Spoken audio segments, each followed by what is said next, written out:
Bonjour fidèles téléspectateurs et bienvenue à l'émission Tribune de Réflexion. Yamokalelo mardi le 4 octobre 2022. Topesi Nzambe merci à permettre à ceux qui sont à la compter parmi les vivants à Bakselbi Sosungolu Yakwandeko kozana la présence Nabino Lelo. Et Topesi merci na PDG Gabriel Chabani pour la chaîne Kitoko comme télévision et longo pour pena libotena mobimba. Merci na DG Gilbert Biladi. Merci na Maurice Gigando, Francis Beya, Gaël Eyale, Bazo Sungete, Bolanda Biso Malamu, na banda son ya qualité, image pe malam. Pe merci na personnel Mobimba ya Congo Web Télévision pour na Moussala na bango kitoko. Tozo continuer toujours na thème ezali fiançailles, mariage et divorce. Pasteur Godaba qui toke na thème oyo malembe parce que ils ont touché ma famille. Or, la famille, c'est la cellule de base de la société. Ce qui m'a bota, ils ont malamu. Le reste, et qu'on a kendape malamu mingi. Et on te le bien, c'est binu bazolo na biso na télévision. Et c'est ngel bien on kotinda ba mituna avec précision. Tant on tourne la question na yo, o yé bananga ko sa précision. Aux na kanine, il y a fiançailles. Aux na ka, aux déjà na libala, to na ka divorce. Parce que si on peut si précision la question na yo. Réponse au pasteur Agopé ça et qu'on aura vraiment une réponse claire et précise. Et puis tolobi souhaité ce qui peut sortir qui mutuna na yo et que réponse au pasteur Apesi et convaincre yoté. On aura ko reformuler en haut donc poser la partie oyoyo yo comprendre malam pour que pasteur Godé a fait ça éclaircissement malam. Donc il y a un numéro affiché dans bas écran. Tindeli biso message normal. Ton na WhatsApp et qu'on a encore la biso donc technique et zawana très professionnel ba ko bana ko salete mutuna na yo et comment na plateau pour que totanga yango pe bino ba botinda ki déjà mituna na bino bien avant te ko na ko tanga pe yango donc ça n'empêche pas totanga mituna nyonso bozala na kimia na bino toutes vos questions et préoccupations seront posées car le pasteur Godé Azali toujours disponible pour nous ko yanola. Donc, on va ramasser quelques questions où ils ont zonga mingi pour nous passer un peu lumière encore. Mais tu nous zonga mingi sur la durée à fiançailles, sur âge, écart d'âge entre moi, Sito Mobali et pasteur Godé Alpesi Batoli. Na kolobete fiançailles et sengeli ezobatan et belete. Parce que la conséquence c'est quoi lorsque fiançailles ezo oumela et que ça l'était ba ou ezali comme interdit ou epeki sami ete bato ba balanité ba sala ngote lorsque bozo umela bo se retrouver si bo saliango bo bimi déjà ensemble bo longoli bazemi parce que bozo linga bo battre la réputation mais or devant Dieu rien n'est caché bo selango na kuku menzamba moni azotangela bino lisumu e bisika blocage ezo utela mingi yangwana yoko monete ba umeli mingi mbongo ezo mona na te misale komi bloqué makamozo marché parce que bosali o epekisamaki. Donc ça ne vous coûte rien du tout, il y a que s'abstenir. Il y a que mi batela parce que molonga ni na yo wana ezala mobato en moi c'est au balana bokozala elongo pe boko consommer mariage na bino comme il faut. Donc bozala vraiment na makasi ya kwande ko s'abstenir ma epekisami bosala yango te. Et puis à part wana écart d'âge, pasteur Obete il est souhaitable que mobali azala plus âgé que moi si wana pona ba ono ba balanité ba aussi ba balani bozala wana ensemble bo cheminer mais pona ba ono ba koti na libala te bo veiller à ce que mobali ndaza mukolo pasteur abi même si aza mukolo à 1 heure ou eza moto ezali azala ka mukolo a pesi argumentaire na kolobete c'est Adam qui a été créé en premier Ève beko kelaye ensuite donc pasteur asengi ezala bongo. Et puis, pasteur Anara Kolobete, entre binomi balé et sengé na bino, bo se mettre d'abord d'accord na oitali makambuya ko sambela. Ezate ko to bano sambela wapi to rekene côté ni bo se mettre d'accord, bo harmoniser. Na bolingo ou les intérêts na yo ko céder en opé pour na muninga prouver que bo na kimia. Parce que bio le bete aussi longtemps que zo dépend na bino bo luka kimia na motonyoso. Donc bino déjà ba fiancé bo banda ko se mettre d'accord sur quelques principes au botambola na ngo et le bika te ke bo bala na bos églises moko bible le bik qu'on se marie mais dans le Seigneur dans le Seigneur ezaki wa ko sambela na église songolo ou église pakala mais bon se mettre d'accord lorsque tokobala tokobanda ko sambela wapi boyokana nango déjà bien avant et puis au moment même s'il y a quelques désaccords mais au fur et à mesure bon moment beaucoup s'harmoniser et puis ekozala malamu mingi. Et un autre élément ezali que muto alingio esengeli oyeba ye abandaka wapi abimaka wapi mobali moko alingio mwasi esengeli oyeba de peur que yokanisi olingi un célibataire un homme libre or aza déjà marié aza mwasi na ye malinga azwa yo comme deuxième troisième femme or ceux qui oluki oyeba adresse abimaka wapi afandaka wapi et pas mobali oza na capacité ya kona ko prendre en charge libota na yo ezate po bala osali ba faire part par-ci par-là mais est-ce que pour na kolia osala peut faire part donc c'est quoi la capacité ya ki oyebi ndeni balukaka mbongo oyebi ndeni ya kozwa soin na libota parce que tout le besoin de la femme seront tournés vers son mari et lorsque bokobota bana pe bakoya omonete ba besoin monsieur bakisani mais ceux qui yo mobali oyebi koluka te oyebi ndeni balukaka infronté omona ke okotia libota vraiment en difficulté et puis moi si personne qui a été capable de koluka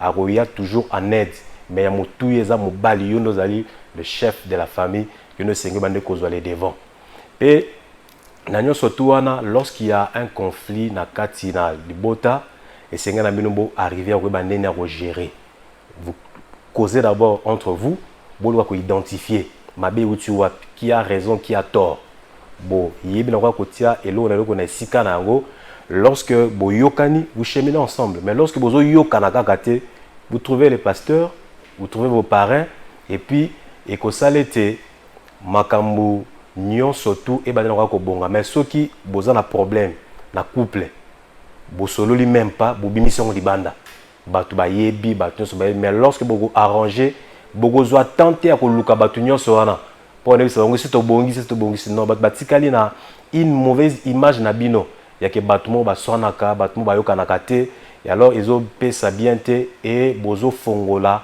porte moko d'entrée pour le diable parce que le diable alinga bisika division zali bisika ba boyokane ezali te pote akota atia semence ne amabe afin que abanda coopérer mais lorsque boza unis bobina ko solo là lorsqu'il y a un problème vous retrouvez la solution facilement. Et lorsque ça ne tient toujours pas, vous avez la nzambe. Ou azana bien no makamu nyonso. Et bien on va répondre na ba solution nyonso yazana ngo. Donc il est capable de quoi ko pesa bino lisungi ya malamu. Donc eloko moko ekolekela bino te na kati ya libota soki lekeli bino bobe la nzambe pamba to lebeti invoque moi je te répondrai. Je t'annoncerai des choses cachées que tu ne connais pas. Et bah ça nzambe bazawana pour na komande ko orienter bino parce que o lekeli nzoto molimo ko lekela rote et bah pasteur bazawana batinda minakolo nzambe apesi bango makoki pouvoir ya que ceux qui ba lobi liloba et makambo changer na kati na libota makambo kenda malamu donc sengeli bo se jeter ici ko sambelaka likambo zali luka pasteur exposer problème na yo talise yango avec détail pour ayer bandengini ya komande kope sa solution na yango mais le mal ezakete batu bazokata wana tia koluka zambe pour que apé sa solution ils veulent chercher des solutions na ndenge na bango moko et deux fois bakemi mama na makambo o ezali en contradiction à la parole de Dieu. Nous sommes bel et bien en direct sur Congo Télévision na mardi alléluia le 4 octobre 2022 tozokoba toujours na thème fiançailles mariage et divorce tozali bobele na pasteur Godempoy. Bonjour pasteur. Bonjour frère Pichu. En forme pasteur. Nangolo Nzambe. Zamaza lokumu comme d'habitude mituna et yesusu et belé koleka mais na tranquilliser bandeko ete nyoso et kwa ndonga ko tunama. Ya liboso ndekolobi bonjour mon pasteur. Nazala mobali nanga mais nayebisi aya ko bima na famille nanga alobi to sala na novi. Okay. Yebisi abima na famille na bango. Ekobo ezavite. Ekobo ezavite ba lukana no ba balana de azol excellent tant ba osala vie wana aotika ya ke bala pa yesusu donc ba balana nanu le reste ekolanda après voilà. Bonjour pasteur. Ça peut vie yango na mariage. Bato kasani vie wana ezaka libanda compréhension les années Non, ils ont compréhension mabe. Babal abala ye va continuer fina bango mais na kati ya libala. OK. Bonjour pasteur. Lekinanga abala. Mais mobali naye alobi ke alingaka ye mingi kasi aza plus réjouissant libanda ke na ndako ya libala. Ezo sala mabe mingi. Sikoyo toyebisa ye nini? Bon, lekina yo atuna mobali naye alingi nini pour avandaka na ndako. Lekina yo pe a corriger côté amoni ke mabe ezali. Mais tokoyebisa pe na papa azakende libanda. Ke ayeba ke libanda malade ezali, libanda bondoki ezali. Fazonga aza na kati ya na kuna ebele bateka ba chance na bango likola okende libanda. Omoni makambo ya kobima na basi ya libanda. Misusu bateka ba chance na bango. Ba bateka ba chance te bazwa ba maladie. Voilà. Bonjour pasteur Godé, moi j'ai un problème de choix.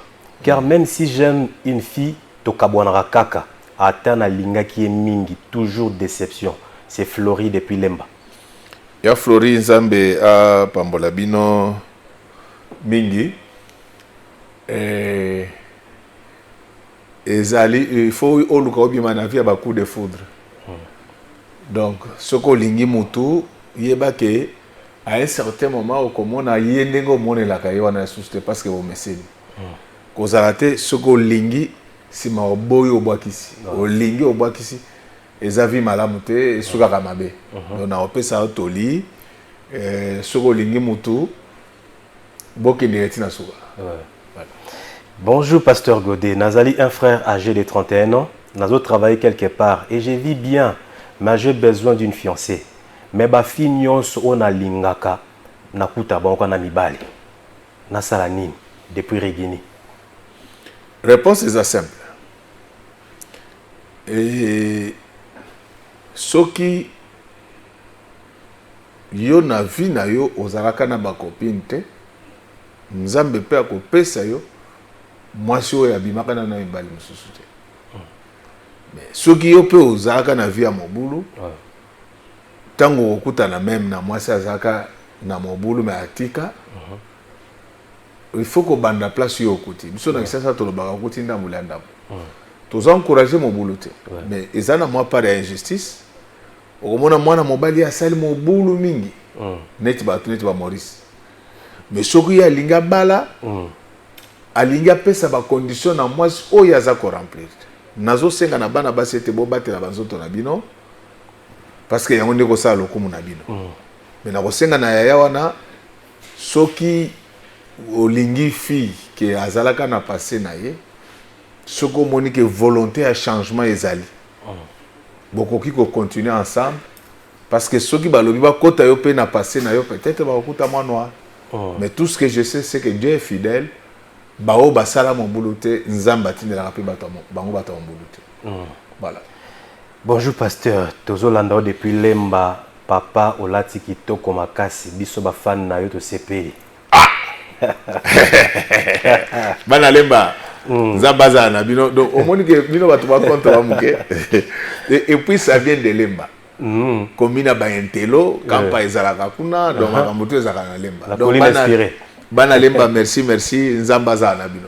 Vraiment. Et tout ça il faut dire à Maurice parce qu'il a l'habitude de me critiquer. Oh non, il va couler nino. Va couler à l'Hollande. Bonjour papa. Fiancé na ngai akala o te kwa bana na depuis 2017. Lelo ayoki ke na lingi na bala azo menacer fiancé ou alinga balanga. Soit disant que atika mobali na ye. Na sala nini. Et aussi papa yebisa biso nanu Maurice asala nini. Ses frères Joël Alimete. Ah, bana Alimete. Bana Alimete nzamba pambola bino. Maurice amutulangai to bandane lelote. Ça la bien, il faut na boire kakaye. Et puis pour comprendre le message nanga ça ba métal langage. Il faut oser la philosophie muke. Mais ça ba métal langage. Aba langage codé donc banini. Vous comprendre. Donc Maurice a pire petit nanga. Jour mususu bo mona ilonga Maurice na kati ya émission. Alors yo oboyaki mobali depuis 2017 ya nanga. Siko mobali oboyi olinga kasa nini? aluki pe banzela mususu nzambala la kata apesi momina ya sika te tika e babala na yo lokolo boyaki luka pe banzela no mususu na osenga yo pe nini fiancé malgré ba menace kotika te ya libala na biso toza menacé par Barwandais mais nous résistons et nous allons récupérer Bunagana. Amen. Ah oui. Soko banga ba menace na vie au salarié. C'est pourquoi au moins neti nini na zote. Abanga te ona tiki na ngai zoye. Ozo mo neti muto abanga ba mibi. O ba mibi ba ko sala mabe. Mais muibi ka muto azana mbo ko sala batu mabe. L'état passe na maboko sala batu mabe. Donc soko lingi ba bengo muibi te tika muibi. Tant que vous allez moïbi, bande de voleurs. Vous avez peur de quoi? Non. Bonjour pasteur, comment allez-vous? C'est le prophète Styliudis Takis Abraham. Pourquoi aujourd'hui les fiançailles de nos jours ne sont pas fondées sur la parole de Dieu ou soit sur la doctrine familiale? Non, ça dépend. Il y a un révérend Nzambe d'abord pas moulayo. On a un constat général, mais ça na bateau bazobika ba fiançailles na bango kitoko. Nanzela masumu te pepele yango moniso ba balani banzela zo funga. OK. Donc tango bato bazo s'essuyer wana, ba o pe bazo banganza bazali. On comprend? Ouais. Voilà. Bonjour pasteur Godenga, nazana fiancé nanga nasi na kangi lupango. Pasteur Godé, un jour na kangiye na mobali, na tuniye, a expliqué que aza mwasi. Pasteur Nassani. Wana alobi mabe. Alobi vraiment mabe. Ce qui est ça, que mobali asa kangi lupango, ou akuti na mobali, ou yé même pas au senga pardon, au so bakaza mwasi. Abinaza pe mwasi. Bon, wana ça banvoutement. Mon cher, na opeso toli. Il faut que nous ayons une enquête. Basolo ligaka ou bien babimaki. Ceux qui basolo ligaka zongise nanzela. Ceux qui babimaki tikai, bazongise longo na ye lokola za mwasi asala bo mwasi na ye. Les aba envoûtement. Mobile asa pese li au moins eloko. Ozolanda ba aventurer ba ko bebisaka ba via bato. Et ces gens-là finiront mal. La Bible dit quitter ou par l'épée, périt par l'épée.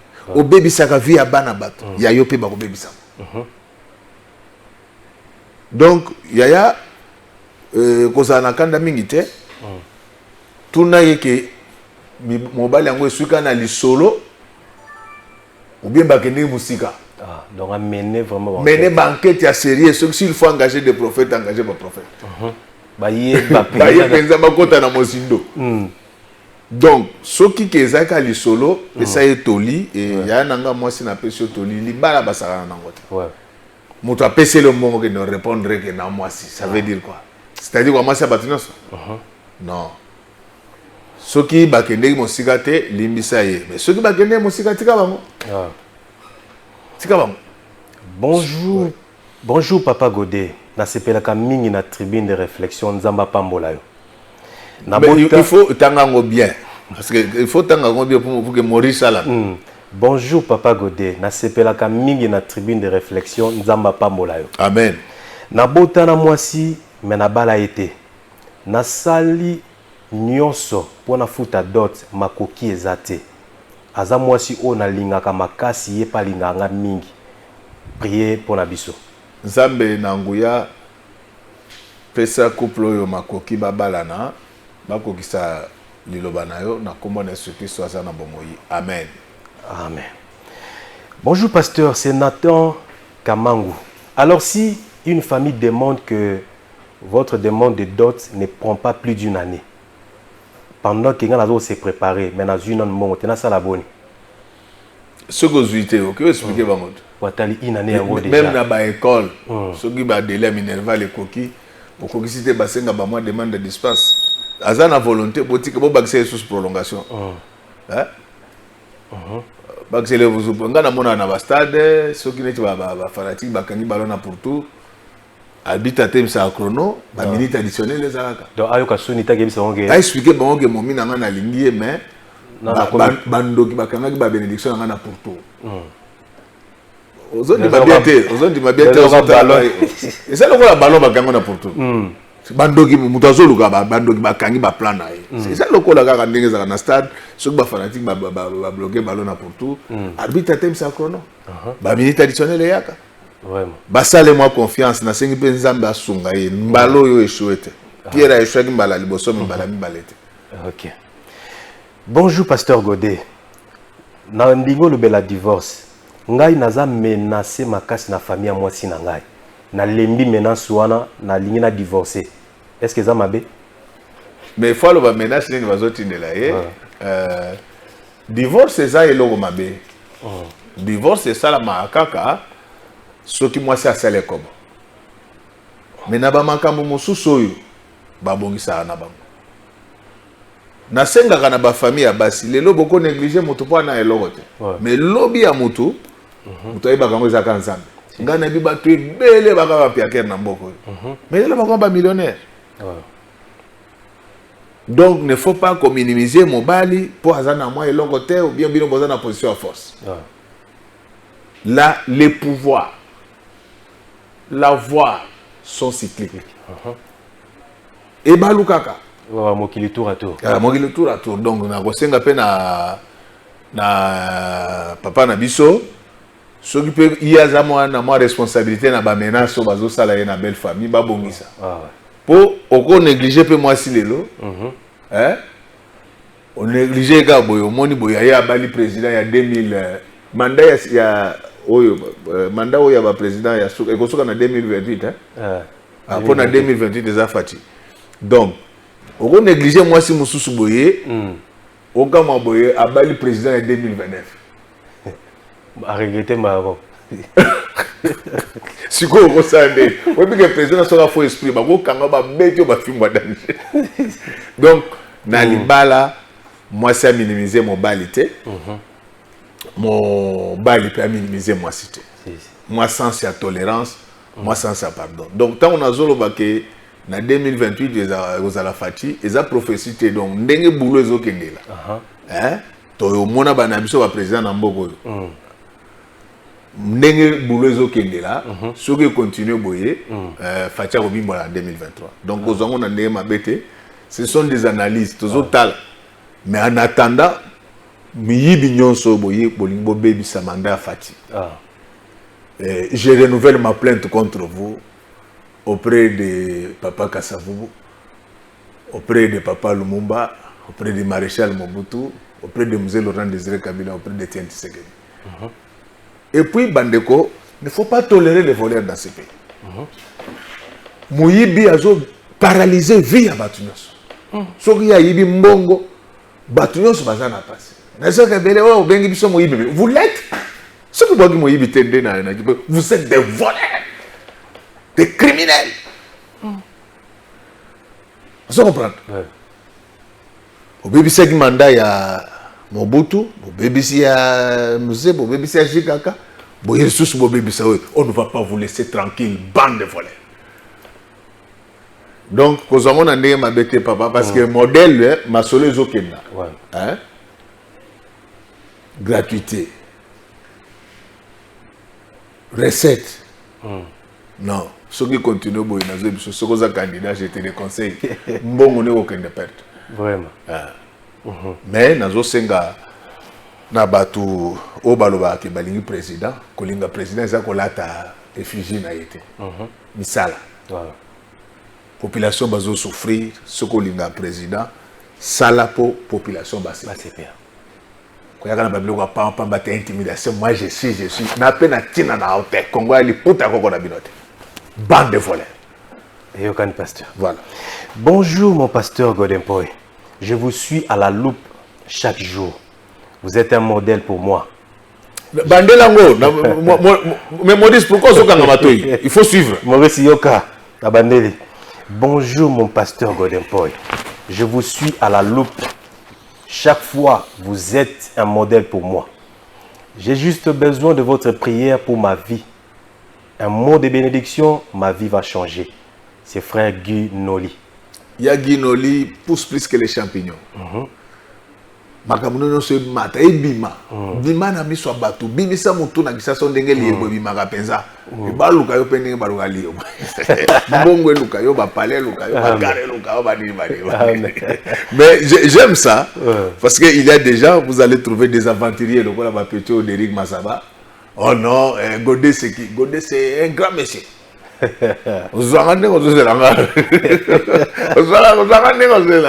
donc le Maurice ça va gentil hein. Non, c'est bonjour révérend pasteur na sepelaka na yo makasi na koteya surtout na mabina nazalaka te na tango ya roi David mais na nzela na yo nazo se rappeler ne roi David ya kobina surtout ni ndenge Non, il faut reprendre ça. Ça, ce sont de bonnes questions. Bon, monsieur Soazolinga, ce que va le vivre, on a eu quel côté. Oh, mais ça l'a bien. Ça l'a bien, ça sentiment dans le moment pourquoi. Donc, au sein du semblable de l'orgue qui me donne. Monsieur ça, non, pas ça, pas. Non, papa, répète. Non, on a quand même dans l'église, ce que y a bien, le bis. Bonjour révérend pasteur, na sepela kanayo makasi, na koteya surtout na mabina. Nazalaka te na tangu ya roi David, mais na nzela na yo na mona ka ndenge roi David ya kobina, surtout dans sa ndenge. Ewa ndenge. Gabisha ba ndenge. Parce que l'inspiration est où ta wapi? Tala, bozanga itala, bozanga te bozanga, ngana mwana ka. Parce qu'on a résonance pour répétition ça voilà. Ngana mwana ka. Donc surtout ma grand boulise nengo mona bisogo. Kola naté nengo mona ba melizododo basakana. Surtout bana kisasa. Tabana kisasa mais en Christ aussi quoi. En Christ. Merci beaucoup pour les encouragements. J'ai au moins 1000 danses. Donc tout le monde les a ramenés. Ah non, non bon mon l'autre. Ne sera pas en colo. C'est là petit nanga, c'est là kakayo ma solo ezonga na vanda bien donc on la faisait ma danser. Yewanaye. Auti wapi. Yewanaye. Voilà là ça.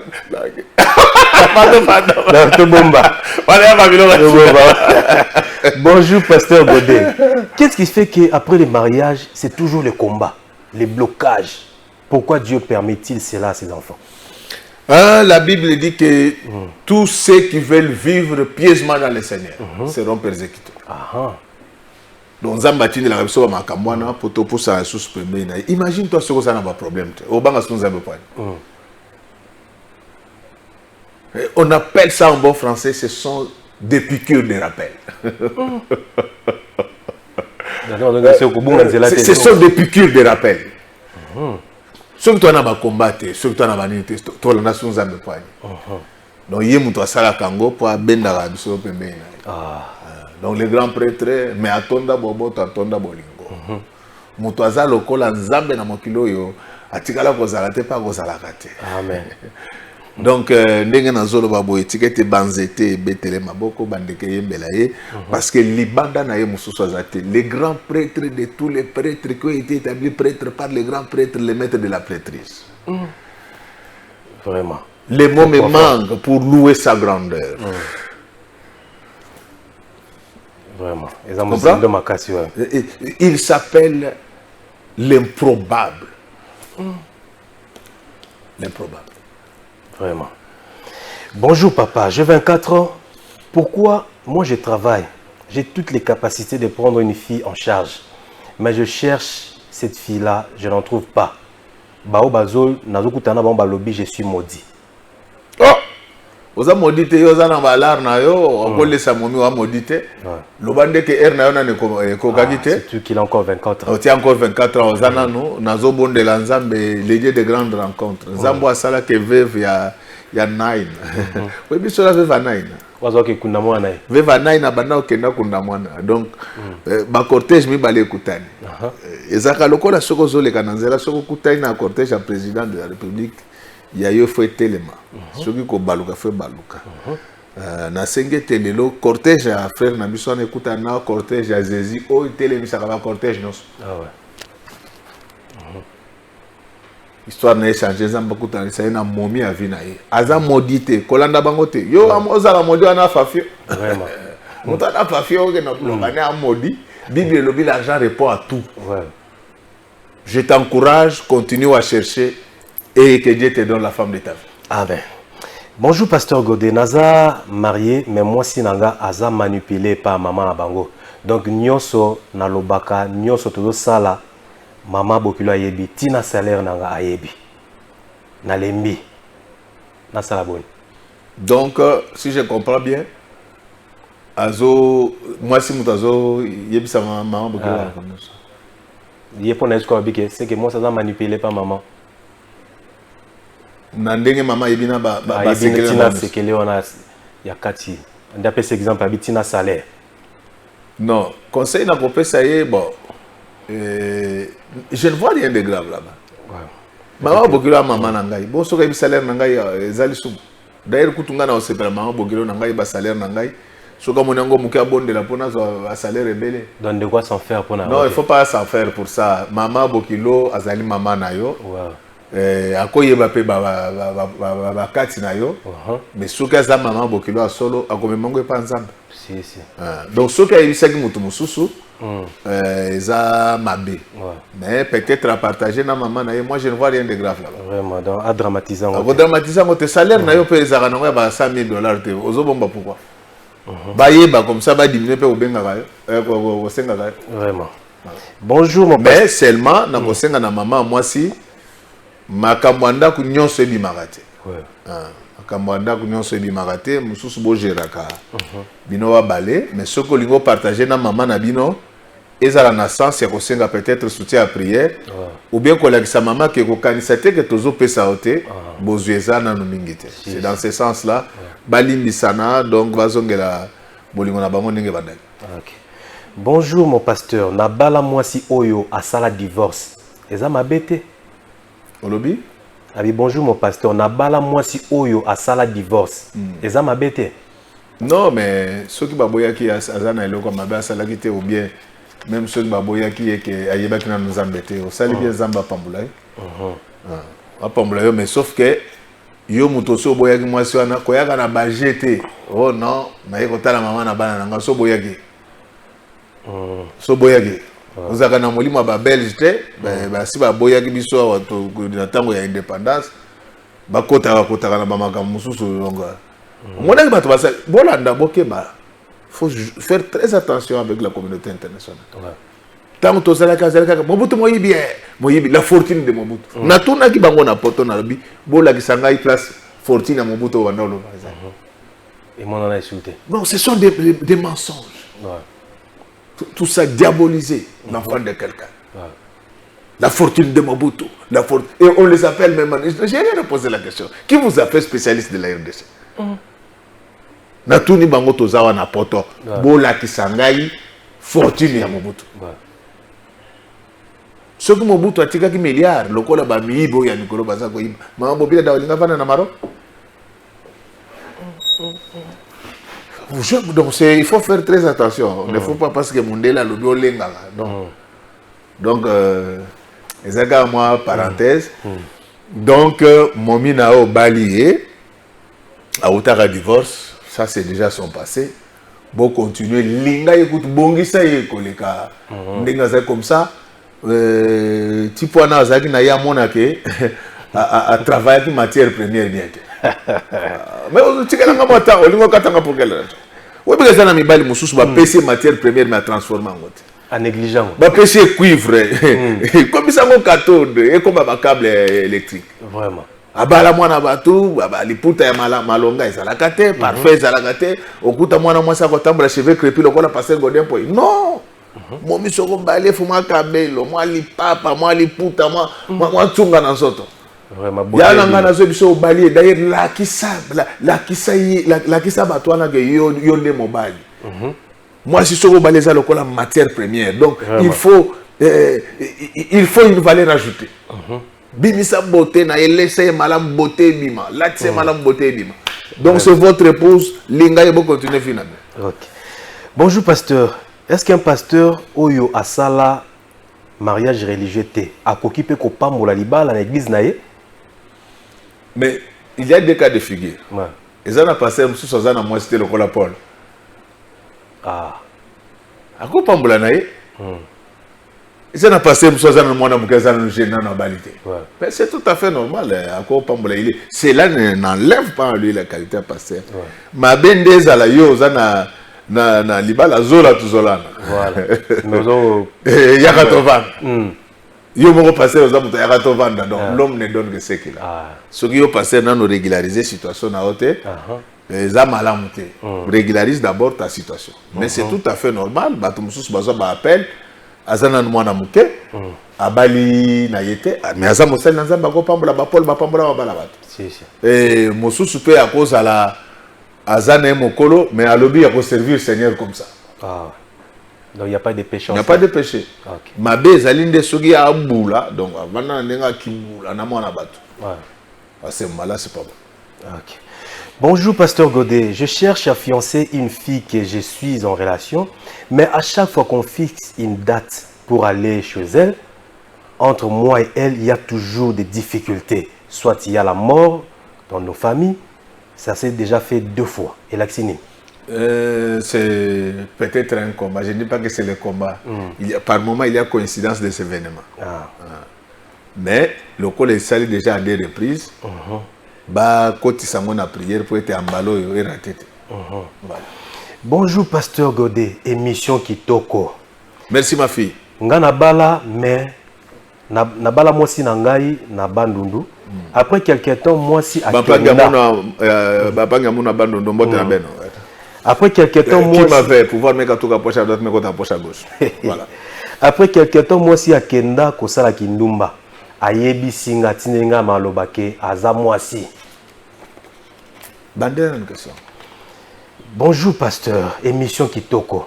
Nga na bala mwasi nanga na bandundu. Après quelques temps mwasi akenda kosala kindumba.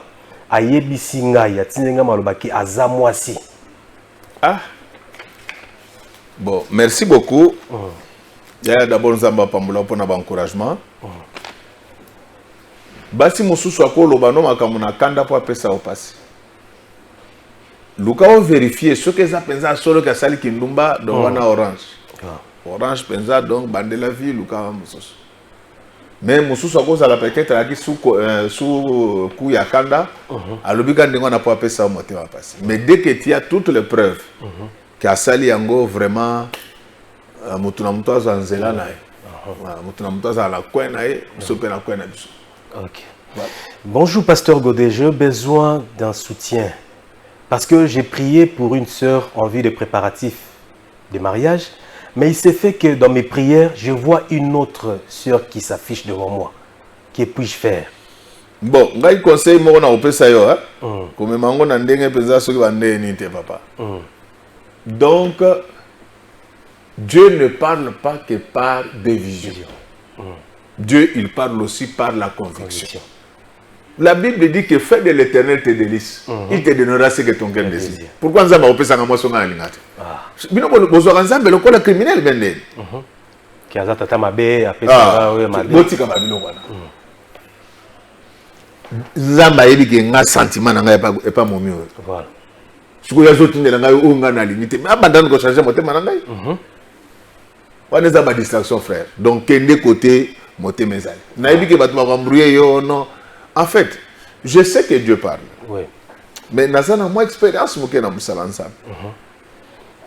Natango mzee Laurent Désiré Kabila ma patrouille ezaki makasi mingi côté ya quartier Mososo. Na limete.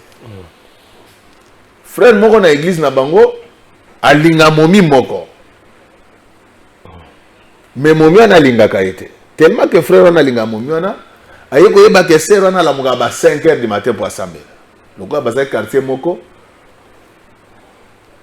na banda ko ndenge pesa la que so permettre que fenêtre za ko se diriger vers balabala. Ceux qui muto zo bondela na kati osoko.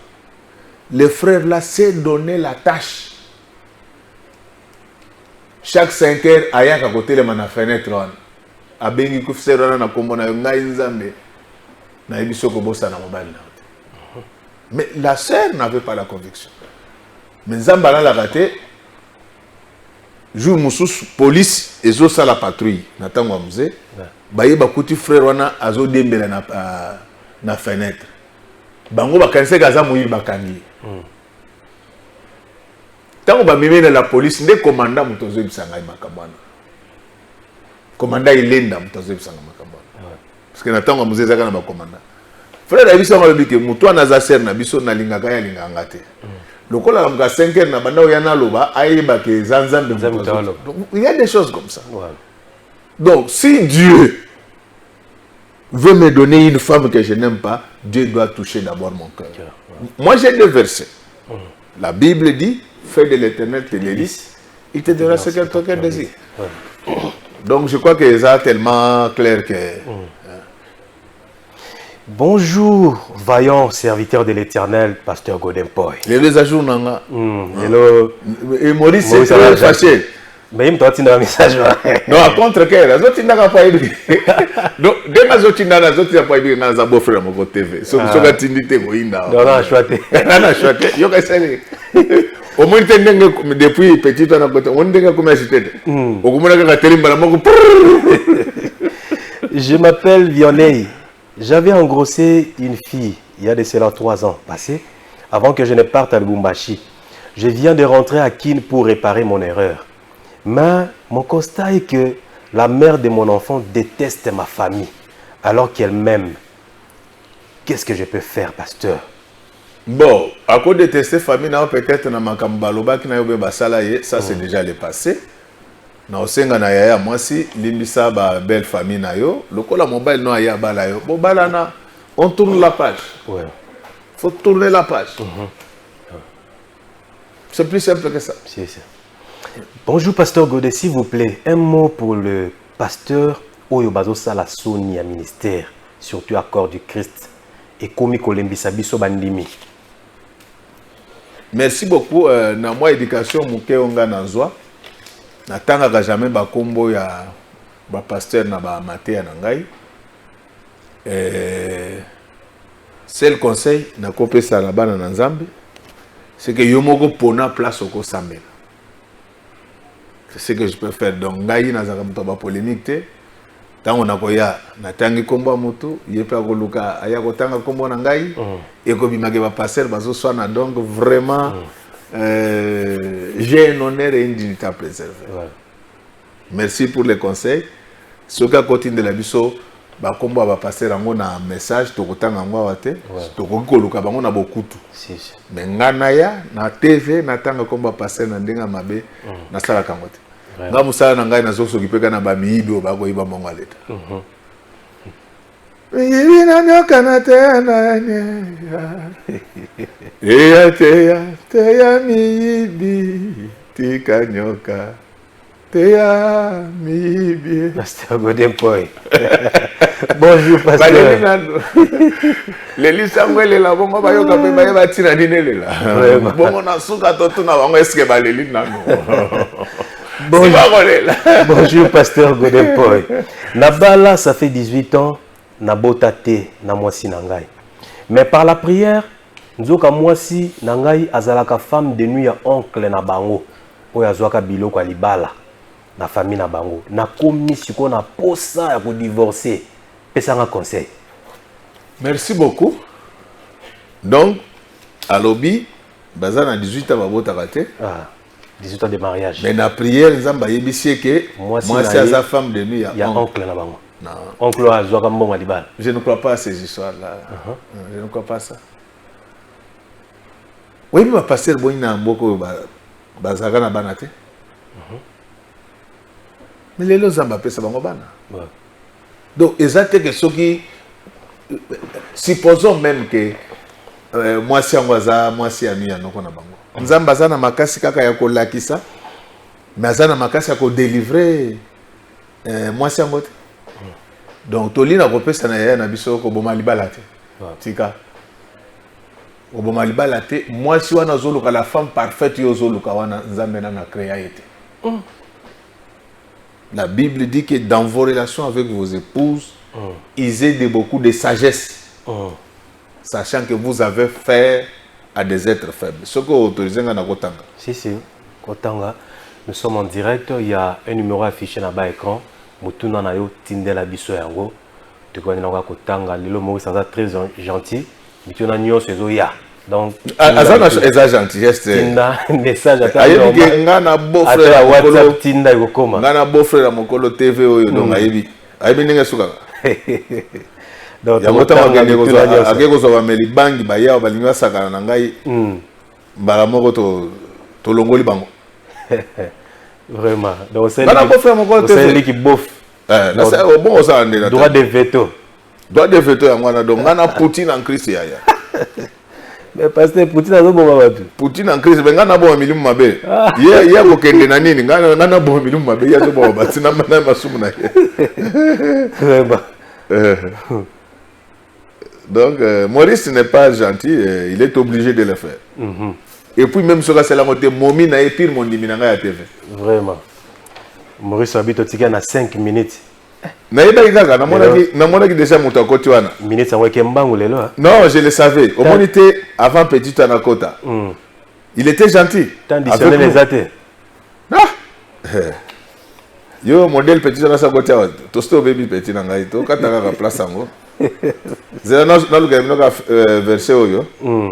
Voilà. 1 Pierre 3 verset 7. Marie. Faut attendre bien. Marie, montrez à votre tour de la sagesse dans vos rapports avec vos femmes. Comme avec un sexe plus faible. Honorez-les comme devant aussi hériter avec vous de la grâce de la vie. Qu'il en soit ainsi afin que rien ne fasse obstacle à vos prières. Wow. C'est-à-dire que moi, sinon, c'est au Bali, quel que soit le degré à sainteté, à cause de moi, deux fois, tu ne vas pas la répéter pour ça. Ça, on arrange. Donc, dans les Cambouana, ton dimanche, que azali femme de nuit. Il y a noko na bango. Est-ce que noko ba femme de nuit na ba mari de nuit ba bimaka na soto non? Donc c'est un faux débat. Na osela na yaya wana ce qui est la révélation Nzambe ya solo. Donc Nzambe azaka na pouvoir ya ko révéler te, azana pouvoir ya ko corriger. Amen. Mais aujourd'hui, je demande au Seigneur de donner des enfants à ce couple. Amen. Au nom du Seigneur Jésus-Christ. Amen. Nakoyim sande kwa na kenga na ebi ba passer rebelle na mboko baza ko bota te. 18 ans ya mariage. Kaka lokola yo. Oza témoin mais ozo sala semblant. Na ebi. Oyebi yango mais ozo sala semblant. Lelo ba bota donc ça n'a rien à voir. Tika momi na amer. On a mère à parler. Donc tika mère à parler avant de parler na bango. Bonjour pasteur Godet. J'ai fait 1 an de mariage et j'ai un bébé. Mais ce bébé est menacé de mort depuis la grossesse. Priez pour nous, c'est la sœur Rose depuis Mongafula. Seigneur Jésus, battez-la moi noyo. Bundele bitumba. Na anile plan sur la nifiti contre ye. Moi no akola zala mutu. Qui m'appelle sengwezo na libota na bango. Na kombo ne so Christ azana bomoi. Amen. Amen. Bonjour pasteur Godet. Avant Nabala, moi si nangai oyo tozana ye na botaka. Sikoyo na ye na mona na ndaku la femme refuse alingite na sala boni. Mais ayebaka avant babala na ke mwana zaki. Bien ayebaki. Mais siko tango azo omoni maman azo salaire. Tango bazo na mwana na ndaku zwaye. Parce que ce qu'on lobi oboyi. Azonge pas maman na bango. Mobile na ko sala obligé que na otala mwana. Mwana kuna. Daba facilité go tâche mwana za. Mula pe zozonga kala mingi te. Aïe. Jour mususu komona aketa la mwana mbule beti inondation sala ni. Ba plus yokalika. Donc okomona boye et akeye kuna okomi agité pona mwana mwasi na yake. Ozo saboter ngai ozo Maurice tu me sabote likolo ya petit toi. Mais tu kana na répondre ba. Donc danger ça que soki okei oboyi mwana na vande pa nao akozonga pa mama na bango mais yeba ke tata mwana ko bwaka makila na yete akobanda okenda kotalaka mwana wana mbula yango ezo ya jour mususu okende kuna moyen azongeza te likolo ya inondation boko babale. Donc moi je donne conseil na mama wana tika mwana za mwana mobile na yo aya Bon, peut ça une ligne à conduite, bon vendre malam. Ça ne sert à rien, il y a qu'à créer un problème. Oh, ayawate le collabone. À ça, moi, n'attends pas, dit tikaye. Et puis surtout que vous y avez Vraiment. Tu le savais. Ouais. Et même si tu ne le savais pas, c'est un grand danger. Yaya, est-ce que Nanda kuna yo par banana yo? Au kofa na batu mususte. Ah. Tango zo luka banana wa kende poto wana. Yo saka ndako na poto. Bano ba vende pas batute. Voilà. Bonjour. Donc ozo timu la libulu e omelayo. Tika mwana ya mobile na yo azonga na ndako avanda. Yo pe mwana soko kei yeba ke waza mère. Yo mama pe kozala te soki asali kamomuke o asali pona boyete. Zoye lokola mwana boboto bondeko ezala na mboka na bino. Bonjour papa. Likambo nanga eza boye. Fiancé nanga alingi kosambela te. Donc pagano. Mais azo forcer nga kaka to balana. Maele silingai. Na boyi azo yebisanga ke akosala ngai mabe il faut kaka to balana. Nga na yebisi ke ngai Thérèse na liaka ate loko na yo te maboko na ngai eza pembe. Osala ke loko. Osala rien. Ozo mo ndenge komi agité. Tozo kata déjà na sina moni moto azo bangisa zawa. Nina lengisa kazawa. Donc tala.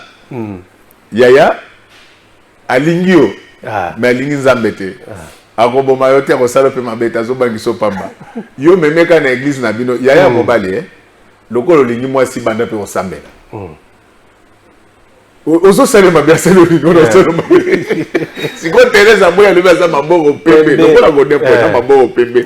Miyibi na kolanda alia pe loko na ete.